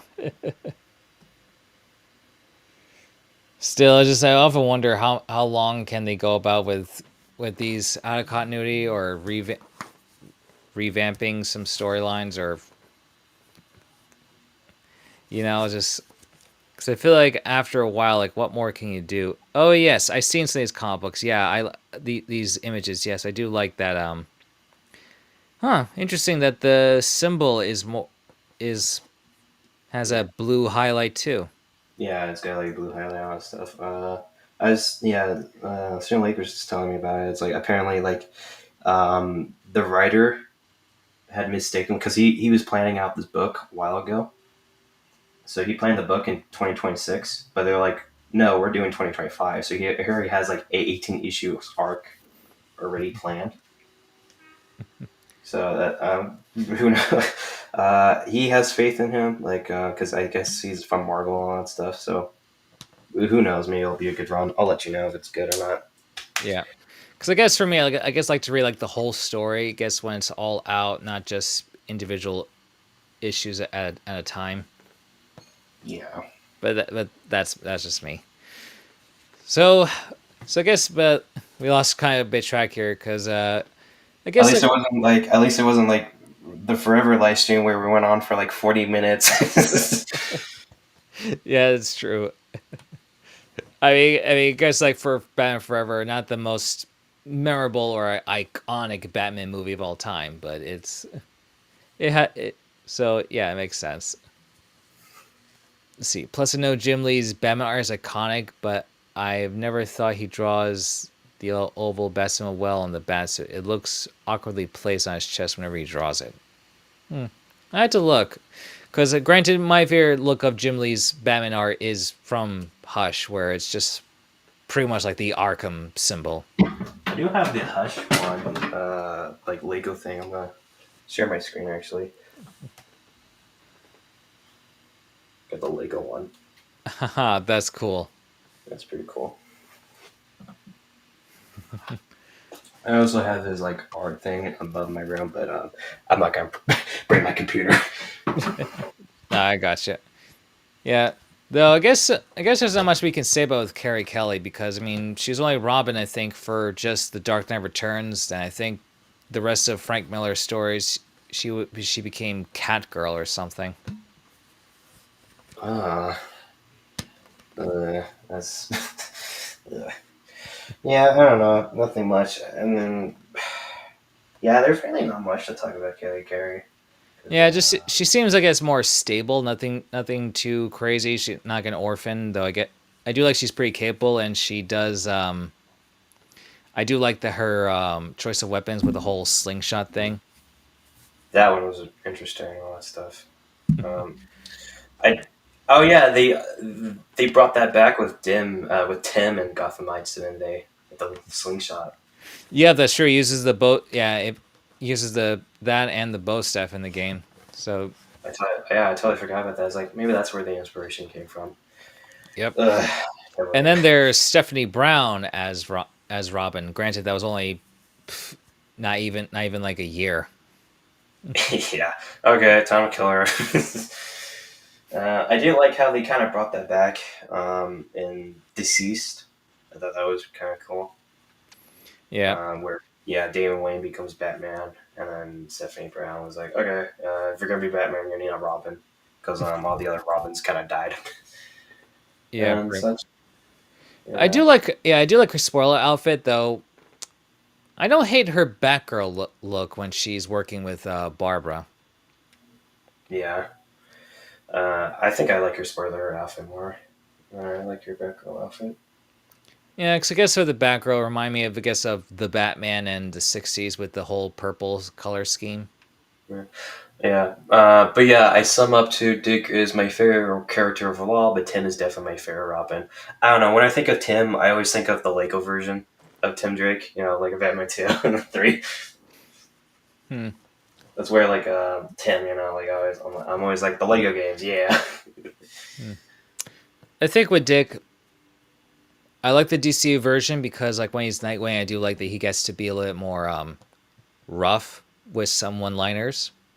I guess kind of like being like Spider-Man in college kind of thing. Yeah, I don't like how their relationship ended with Dick and Bruce and all that stuff because it's like it's strained and they don't talk to each other. I Well, don't.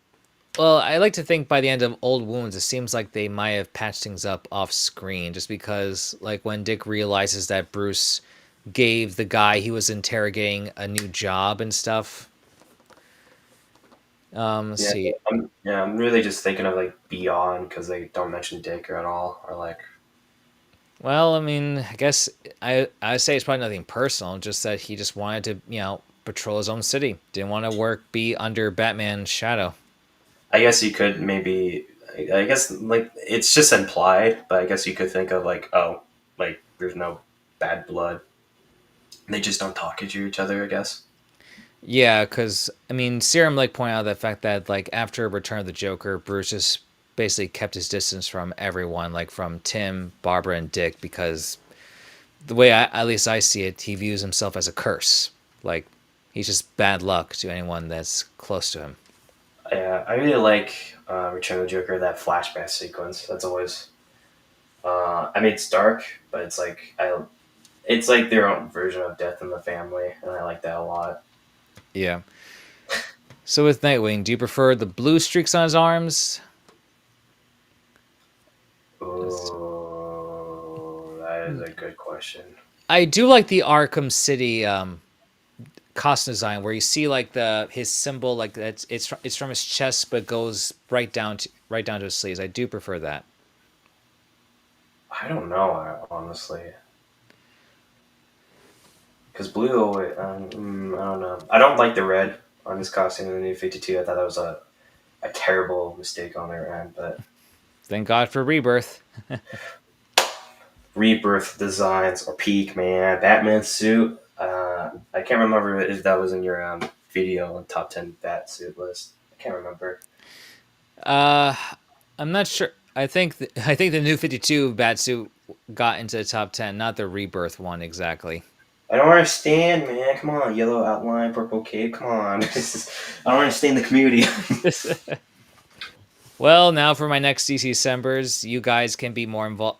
Will definitely be more involved with the community and share, especially because pretty soon we'll be announcing with the top 12, top 24 movies. Come on, Return of the Joker has to be number one. That's all I'm saying. Well, I'm doing live action. I'm doing live action movies overall because of the recent Superman movie. I do plan on anime one because for anime movies, that's a category by itself, Yeah. especially for Batman alone. Let's see. For Batgirl, I love her modern purple suit. My favorite has always been her black and yellow suit. Yeah, that's one of the TMB designs I like the most, the black and yellow. That wasn't a bad design from Team BA. That's probably the only. Okay, let me try and think like what good designs from Team BA were there. I think Penguin's design was good. Arkle was good. Scarecrow. Oh, Scarecrow is definitely one of them. Roxy Rocket was good. I kind of liked Bane's. Less Luchador, just... Oh, I forgot about Bane. Yeah, Bane's good. Probably those are probably it. I don't know. I don't like the redesigns on most characters. I don't like Ivy. I don't like Baby Doll. I think Joker's fine. Yeah, it's not horrible. I do like Night. I guess I do like. Yeah, I guess the other character designs I liked would be with Batman, Robin, and Nightwing. Okay, but that fireproof armor was pretty cool. I'll admit that. Let's see. Bruno Redondo's Nightwing design is probably his best look. Is that from Rebirth? I will look this up. Bruno. I love Poison Ivy looking more like a metahuman. Yeah, I mean, I get it because yeah, Poison Ivy does become more plant-like green as we've seen like in like Batman, Harley Quinn, and other stuff where she has a skin color. Oh, you're talking about this costume. Yeah, I know what you're talking about. He's talking about the Nightwing run from... The Tom Taylor run. Yeah, where he becomes a billionaire, all that stuff. Hmm. I need to read that because I've heard good things about that book. And I think in one issue, like the experiment with the comic book where like it's in first person feel of Nightwing. I'll definitely have to look at that. But yeah, I think my favorite versions for Dick Grayson Robin have to be DCU, the Batman, and Young Justice for different reasons. I think the Batman or Young Justice for Dick Grayson is probably my favorite one. Yeah, for Jason, under the Red Hood, and maybe slightly with Arkham Knight. I don't know. Arkham Knight just did something new. I don't think it's bad. I just don't think it's my preferred version of the character. But I do like the design and Troy Baker's voice modulator. Yeah, that was really cool.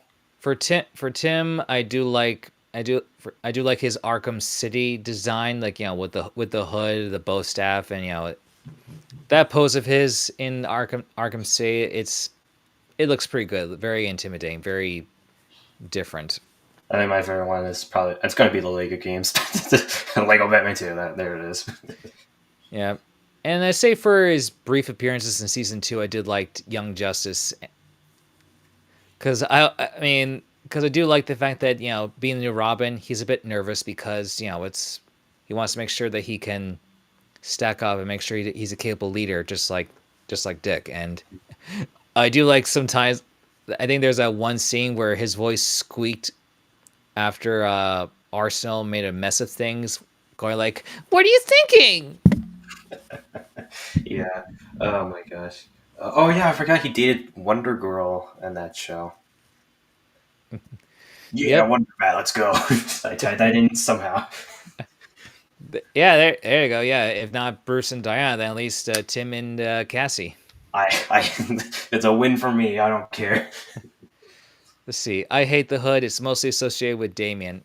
That's true, but unfortunately for the Arkhamverse, we never got to see Damian Wayne, so Tim is pretty much like the last Robin. Tim hasn't had a lot of faithful adaptations. I say Death in the Family one. Yeah, that's why I went with the Lego one, man, because it's I feel like Young Justice was pretty faithful. I mean, it's just the fact that they didn't give him a lot of screen time or much focus compared to other characters. Yeah. That's 100%. Yeah, and then for Damian, I mean, my favorite is probably gonna have to be with the DeCamo movies because I like the fact they casted someone who is actually a kid and grew into the role by the time we got to the Apocalypse War movie. I think my favorite one so far has to be the Batman and Superman Super Sons movie. That one was really good. Oh yeah, that's pretty good. Especially like the fact that he has a cow. Yeah, as a cow. I actually found this surprising. The Superboy actor who plays Superboy. I can't remember the actor's name, but he was in. He's he's the crippled kid from Shazam. From Yep. those movies. I like how I said crippled because I don't remember his name. Yeah, I can't remember his name either, but yeah, I was like, I know that voice, so it's like, yep, that's like perfect. Yeah, that voice guy is pretty solid. They got that guy, and then they got Troy Baker, and then they got the I don't know. There's a lot of good voice actors in that movie. Yeah, I like the fact they got Travis Willingham and Laura Bailey because they are a couple. So I like the fact they had them as Superman Lois, and Yeah, I was gonna say their names, but I forgot who their name is. I do know they're a married couple. They're married, right?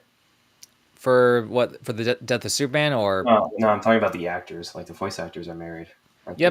yep, Travis and Laura. Yep, they're married in real life, and usually they're involved in whatever project they're voicing in. Yeah. So it's nice to see like they're married in real life and they're married in that movie. So Let's see.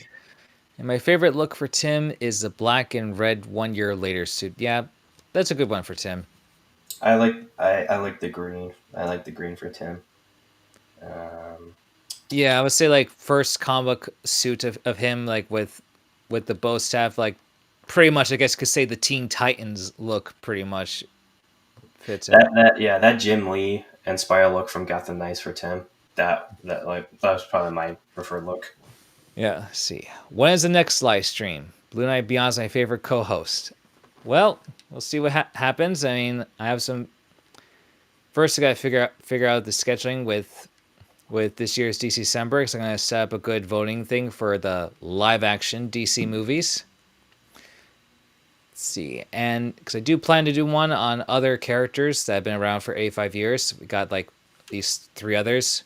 Like Joker or something. I don't know. I think he's 85. Yep, Catwoman, you know. yep.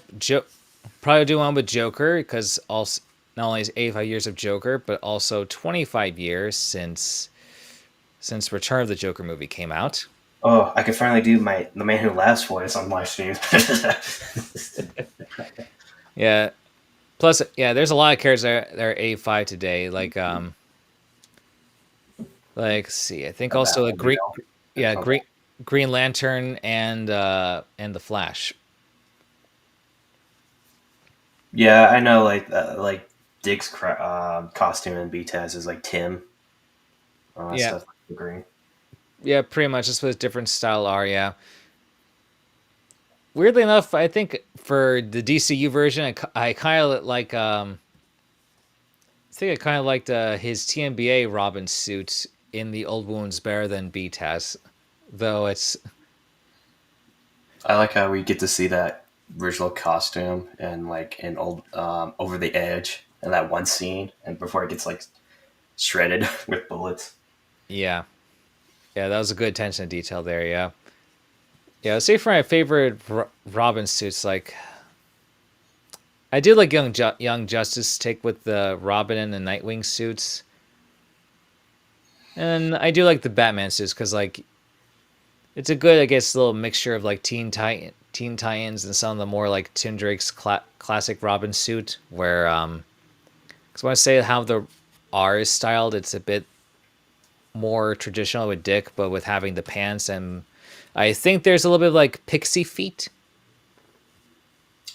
Yeah, I don't know. I'm not really. I don't really like the pixie feet Robin look. Am I being honest? Yeah, I know, but I mean, like in the Batman, like he is wearing full on pants, but I think at the bottom the shoes are like a little bit pixie feet or something. Yeah, it's like pointy all that stuff. I think I remember what you're talking about.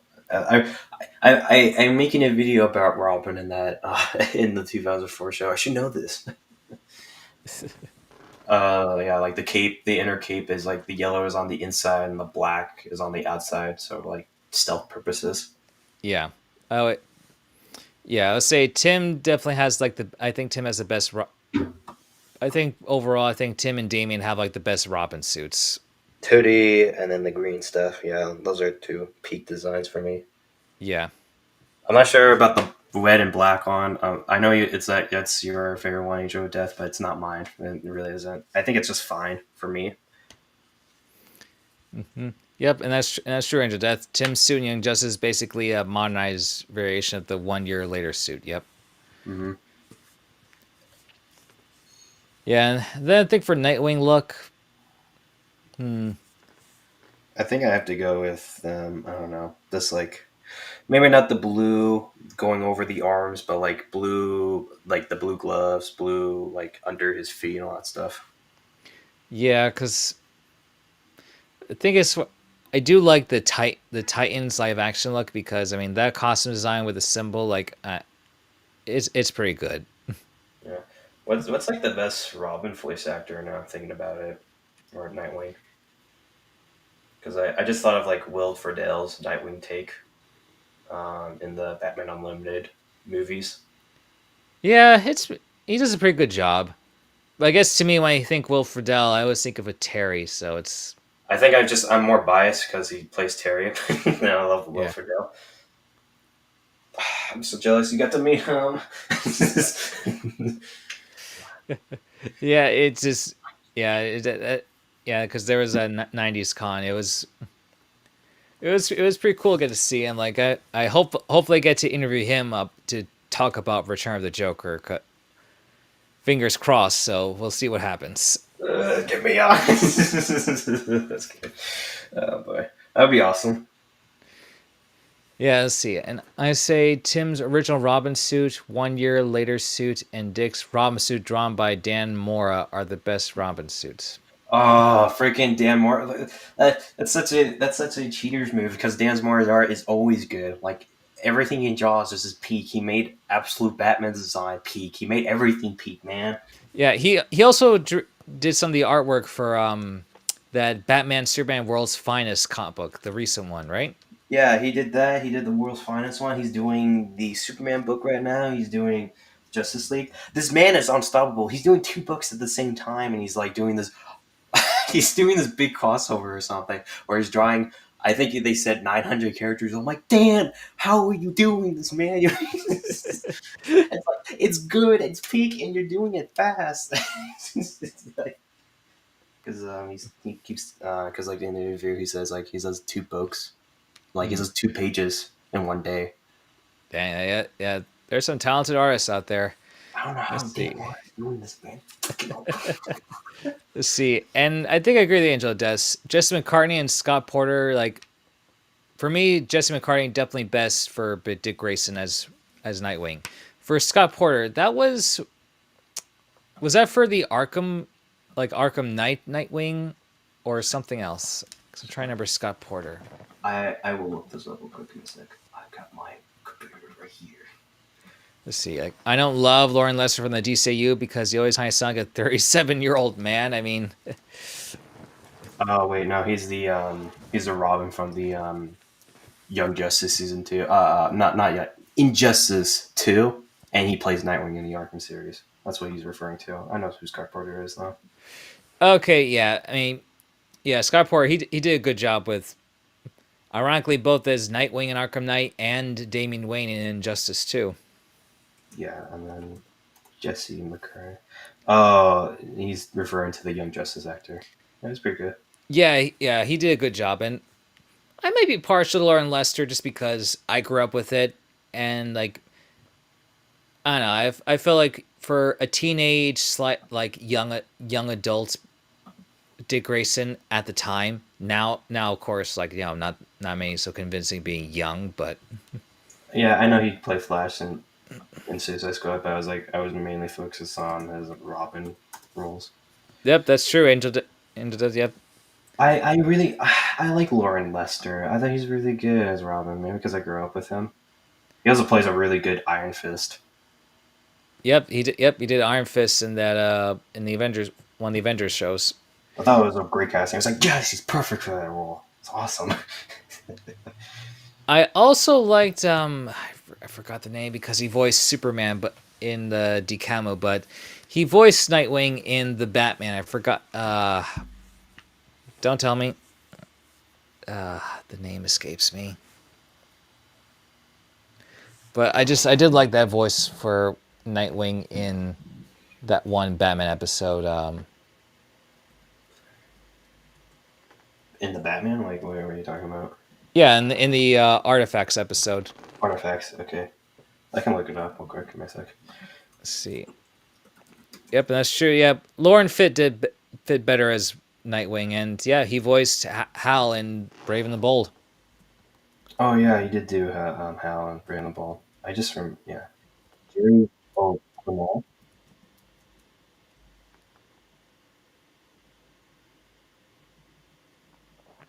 Let's see. Nightwing voice actor. Jerry Cornell from the Nightwing from Of War. Nope, that wasn't it. Oh yeah, there's also Sean Maher from with the DeCamo movies. I thought that was pretty good. Voice guides, all that stuff. Whatever.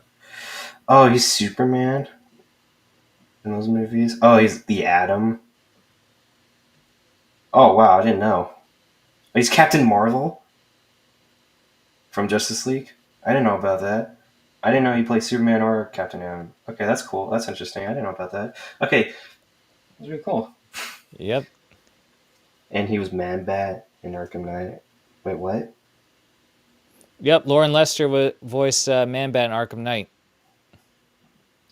Let's see. Where is it? Let's see. Okay. He did? He voiced Sam Man-Bat? I didn't know about that. Let me look. I need to look this up. I had no idea. I'm learning so much right now. Jerry O'Connell. Yep, that was it. Jerry O'Connell voiced Nightwing. Yeah, because he did Captain Marvel, then Superman for the DeCamo. Yeah. Surprisingly, Jason's voice actor from Death of Family is a voice I hear in my head for Tim Drake. Yeah, Phineas would do a good job as Tim Drake, I would say. Yeah. Because for the actual Tim voice in Death in the Family multiple choice, I don't know, I felt the voice was a bit kind of annoying to me. I don't know. I mean, I get he's a kid, but I feel like they should have got someone who sounded more... I feel like I was hearing a slightly young man trying to sound like a teenager. It just didn't sound convincing to me. Tim. I'm trying to think of a great Tim voice actor. I can't think of anything. I know there's one, it's skipping my mind. For Tim, I like the original DCU voice, Matthew something. Mm-hmm. And I did like Matthew Mercer's in Arkham Knight. Oh yeah, I forgot Troy Baker voices Tim. Yep. That's funny. Troy voiced pretty much every major Robin. Can we have a game or a piece of media where Troy Baker voices everyone? Just voices everyone. If he does Batman, he does Joker, he does Robin, he does everyone, even the woman. And he makes the sound effects with his voice. Pow, punch.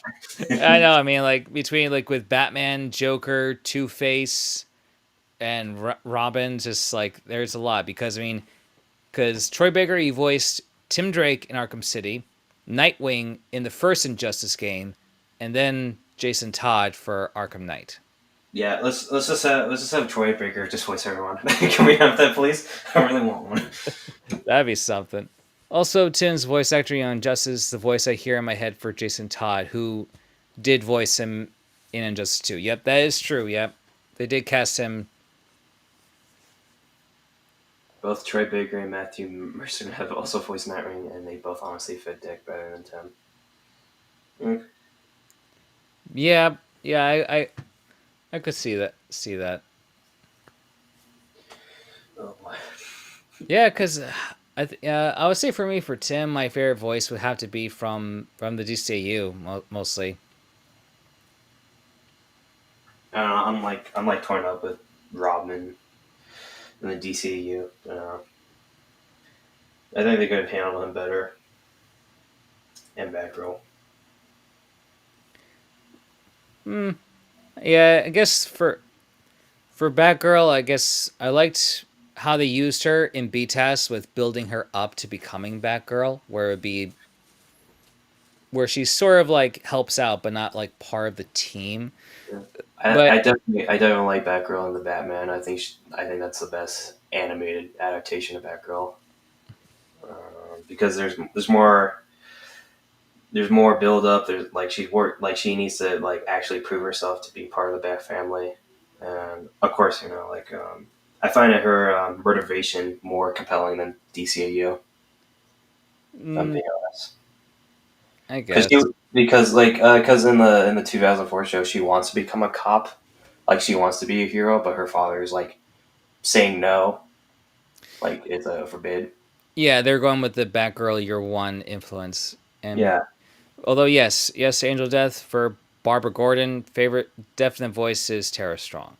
that's not a debate. I don't think. I don't know. I'm trying to think like whether Batgirl voice actors have been because I think there's some pretty good ones, but I think Tara Strong's probably like the one I'm thinking right now. I did like the Injustice voice for Barbara, and even I think the Arkham Knight one.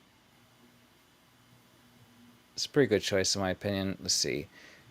But I will say for Batgirl, I do like her origin in the DCU because I kind of like the fact that, with how Two-Face framed Gordon for embezzling with Rupert Thorne, Barbara's trying to figure out what she can do for, to free her father, and but since Batman's not willing to help, at least publicly, since he was going undercover, that's why she wore a Batman suit, just to make people think that she's him, so that way they would, they could be. I mean, I think it's fine. It's definitely fine.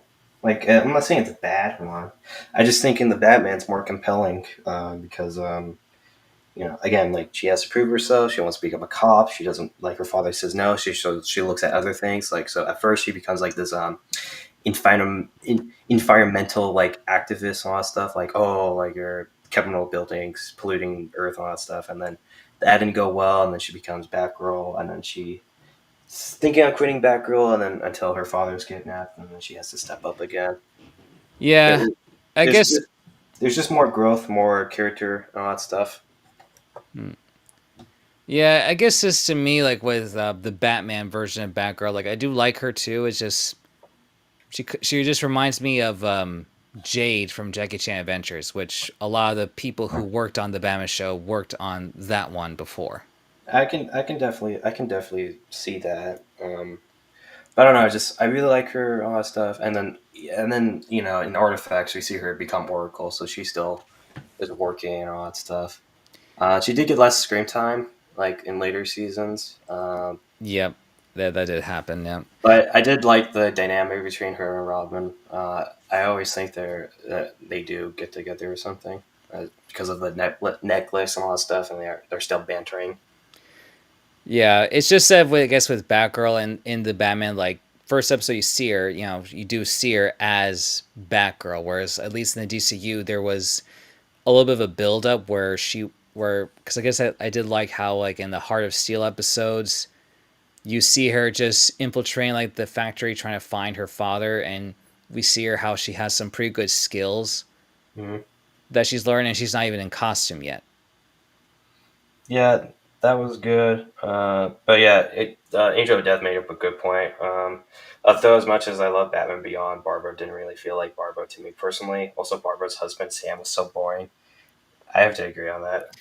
Yeah, let's face it. Barbara's like I think like a 6-year-old woman, so she's definitely not going to be the same person. So, but Also, she's like really old. I'm like, oh my gosh, I'd be like a little bit younger, not like granny style. Jeez.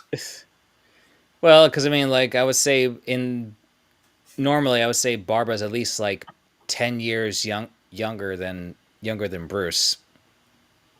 So so I mean, like, if he's gonna be like in his like late 70s by Batman Beyond, then she's definitely gonna be like in her in her 60s at least. Yeah. Let's see. I have to check my comment. I saw that comment. Oh yeah. One of the rare instances of Andrea Mile miscasting a character, which they also felt, hence why they recast her twice. That's true. I don't think it was a miscast. I don't think. Yeah, I didn't mind. I mean, Tara Strong is more iconic, but I did like the voice actress they got for her in Sub-Zero. Unfortunately, the actress passed away, so That sucks. Another one? Man, they're just dying left and right. I'm trying to remember like which voice actor, because I remember the Clark Kent voice actor passed away, and then the the original Alfred voice passed away. yes, that one. That was one. I was like, I remember there was like two DCAU actors like passed away within within a week. Yeah, no, it's just crazy how so many actors from the shows that we grew up watching, how just they're just dying one by one. It freaking sucks, man. Let's see. Yep. Also, she was actually married to Dino Andrade, who voiced Scarecrow in Arkham Asylum. Scarecrow's voice actor in that game was pretty cool. Oh yeah. Mary Kay Bergman. Okay, that was it. Yeah, because she also voiced Daphne in some of those Scooby Doo movies that came out during the 90s.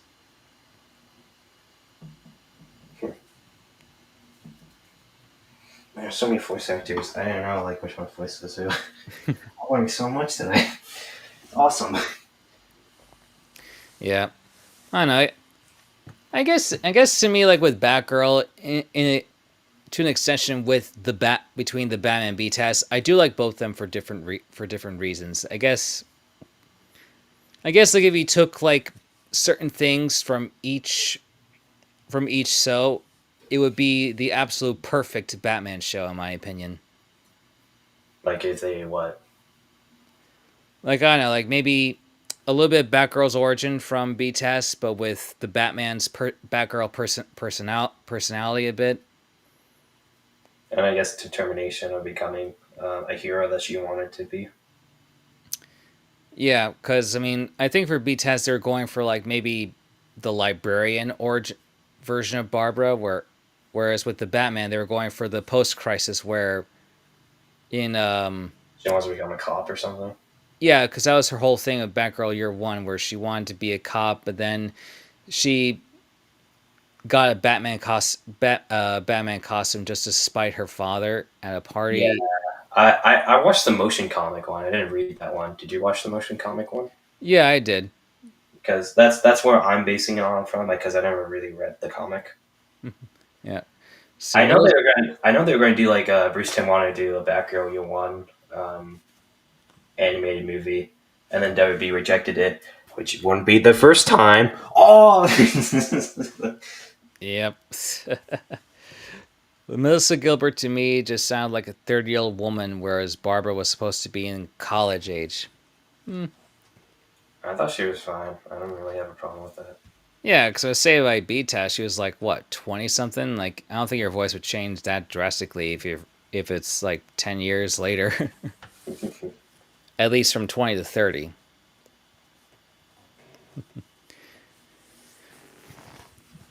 But yeah, just because I guess, like I said, I think between the two different Batman shows, there's some things I liked about it. Just, I guess with the Batman, it's more lighthearted but more action oriented, and with B-Taz, it's definitely more crime drama heavy, where not every episode dealt with some super villain.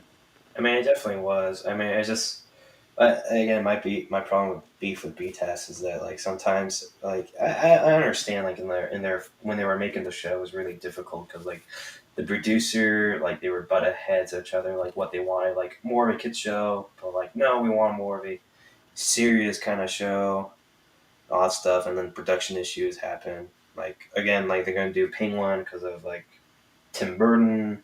Of course, Mm-hmm. some of the animation studios were like, just to make sure like episodes were like being pumped out. They used different animation studios. Some were good, some were bad.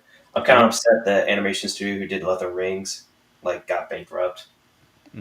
Yeah, I know that was a good studio. Yeah, because I think within three, 4 months or so, I think from like September of '92 to like maybe early January or so. I have to look at the air dates, but there was like 60 episodes released. Like it was like back to back, Monday through Friday.